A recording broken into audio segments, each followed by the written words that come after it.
తెలంగాణ ముఖ్యమంత్రి రేవంత్ రెడ్డి ఢిల్లీలో పర్యటిస్తున్నారు. సీఎంతో మంత్రి ఉత్తమ్ కుమార్ రెడ్డి కూడా ఉన్నారు. కేంద్ర మంత్రులు సిఆర్ పాటిల్, మనోహర్ లాల్ ఖట్టర్తో సీఎం సమావేశం కానున్నారు. సాగునీటి ప్రాజెక్టులు, నిధులపై వారితో చర్చించనున్నట్లు తెలుస్తోంది. మూసీ ప్రక్షాళన ప్రాజెక్టు, మెట్రో విస్తరణ వంటి అంశాలపై ప్రధానంగా కేంద్ర మంత్రులతో చర్చించనున్నారని తెలుస్తోంది. దీంతో పాటు తెలంగాణకు పక్కా ఇళ్లను కూడా మంజూరు చేయాలని కోరనున్నారు.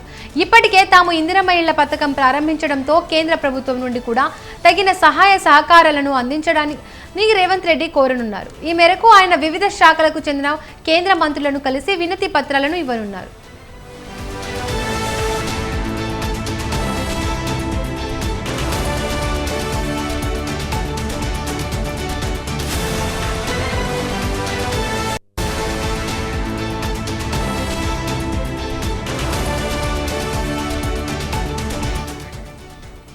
తెలంగాణ ముఖ్యమంత్రి రేవంత్ రెడ్డి ఢిల్లీలో పర్యటిస్తున్నారు. సీఎంతో మంత్రి ఉత్తమ్ కుమార్ రెడ్డి కూడా ఉన్నారు. కేంద్ర మంత్రులు సిఆర్ పాటిల్, మనోహర్ లాల్ ఖట్టర్తో సీఎం సమావేశం కానున్నారు. సాగునీటి ప్రాజెక్టులు, నిధులతో వారితో చర్చించనున్నట్లు తెలుస్తోంది. మూసీ ప్రక్షాళన ప్రాజెక్టు, మెట్రో విస్తరణ వంటి అంశాలపై ప్రధానంగా కేంద్ర మంత్రులతో చర్చించనున్నారని తెలుస్తోంది. దీంతో పాటు తెలంగాణకు పక్కా ఇళ్లను కూడా మంజూరు చేయాలని కోరనున్నారు.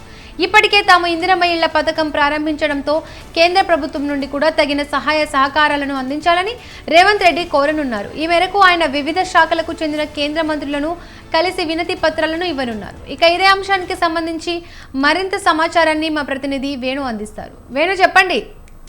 ఢిల్లీ చేరుకున్న ముఖ్యమంత్రి రేవంత్ రెడ్డి 3:30 గంటలకు ఈ రోజు కేంద్ర మంత్రి సిఆర్ పాటిల్ తో భేటీ కానున్నారు. ముఖ్యంగా కృష్ణా నీటి కేటాయింపులపై ఇప్పటికే చాలా పెద్ద ఎత్తున వివాదం నడుస్తున్నటువంటి పరిస్థితి ఉంది. ఇటు ఉమ్మడి రాష్ట్రంగా ఉండి తెలంగాణ ఏర్పడిన సందర్భంలో చేసిన కేటాయింపులే ఇప్పటికీ కంటిన్యూ అవుతున్న పరిస్థితి ఉంది. దీంతో తెలంగాణకు అన్యాయం జరుగుతోంది కాబట్టి ఈ నీటి కేటాయింపులపై కేంద్ర ప్రభుత్వం కూడా చర్యలు తీసుకోవాలని చెప్పి ఇటు రాష్ట్ర ప్రభుత్వం తరఫున ముఖ్యమంత్రి ఇప్పటికే పలుమార్లు కేంద్రాన్ని కూడా విజ్ఞప్తి చేయడం జరిగింది. ఇక ఈ విషయమై చెప్పేసి ఈ రోజు కేంద్ర మంత్రి సిఆర్ పాటిల్ తో భేటీ సందర్భంగా కృష్ణా నీటి కేటాయింపులు, అలాగే రాష్ట్రంలో చేపడుతున్నటువంటి నీటి ప్రాజెక్టులకు కేంద్ర ప్రభుత్వం కూడా కొంత నిధులు ఇచ్చి ముందుకు వెళ్లాలని చెప్పి ఇటు ముఖ్యమంత్రి అలాగే నీటిపారుదల శాఖ మంత్రి ఉత్తమ్ కుమార్ రెడ్డి కూడా ఈ రోజు 3:30 గంటలకు సిఆర్ పాటిల్ తో భేటీ కోరనున్నారు. ఇక్కడ రాష్ట్రంలో చేపట్టినటువంటి పలు కీలక ప్రాజెక్టులు ఏవైతే ఉన్నాయో వాటికి సంబంధించి కూడా కేంద్ర ప్రభుత్వం నిధులిచ్చి ఆదుకోవాలని చెప్పి ఇప్పటికే ముఖ్యమంత్రి పలుమార్లు ఢిల్లీ వెళ్ళిన ప్రతి సందర్భంలో కూడా ఇటు కేంద్ర మంత్రులను కలుస్తూ ఎప్పటికప్పుడు విజ్ఞాపన పత్రాలు కూడా ఇస్తున్నటువంటి పరిస్థితి. ఇక ఈ రాష్ట్ర ప్రభుత్వం ప్రతిష్టాత్మకంగా ఇందిరమ్మ ఇళ్ల పథకాన్ని ప్రారంభించింది. ఈ పథకం ద్వారా దాదాపు తెలంగాణ రాష్ట్రంలో ప్రతి నియోజకవర్గానికి ఒక 3,500 ఇళ్లు మొదటి దశలో చేపట్టాలని చెప్పి రాష్ట్ర ప్రభుత్వం భావించింది. అందులో భాగంగా కేంద్ర ప్రభుత్వం కూడా సహకారం అందించాలి చెప్పి కూడా ముఖ్యమంత్రి ఈ సందర్భంగా కేంద్ర మంత్రులను కలిసి వివరించబోతున్నారు. ఇక మరోవైపు మూసీ పునర్జీవన పథకం ప్రారంభించింది.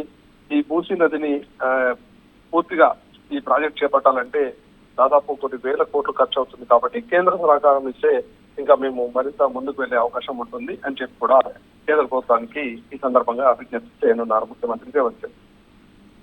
Thank you Venu.